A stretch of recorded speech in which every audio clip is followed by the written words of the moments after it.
Alright, folks, problem 2. There's a couple different ways we can do this. So, let's start with the problem. A classroom has a length of 30 feet and a width of 15 feet. The teacher decided that the new large tiles would look good in that class. If each tile has a length of 3 feet and a width of 2 feet, how many tiles are needed to fill the classroom? Okay, pretty straightforward. There's a couple different ways you can do this, and we're going to start with the drawing way. Okay, so this is way number 1. Okay, here's what I mean by that. You can draw a sketch of what your classroom would look like. Doesn't have to be perfect. Mine certainly isn't. And we know there's a length of 30 feet. So here we go, 30 feet. And a width of 15 feet. So 15 feet.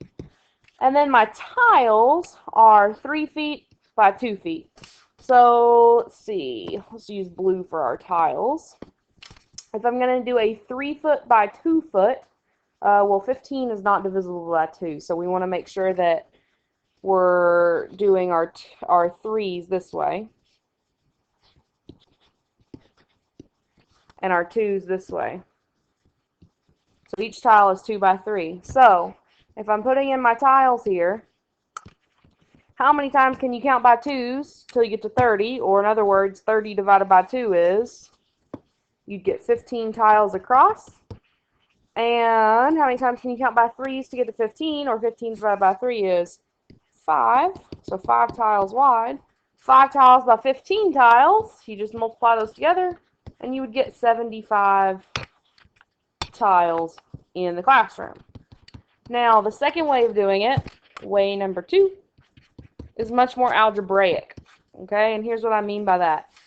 You can calculate the area of the classroom. So 30 times 15 is 450. And then you can calculate the area of each tile. 3 times 2, which is 6. And then when you divide out 450 divided by 6, which I'm going to do with long division, woo! 6 goes into 45 7 times. 6 times 7 is 42.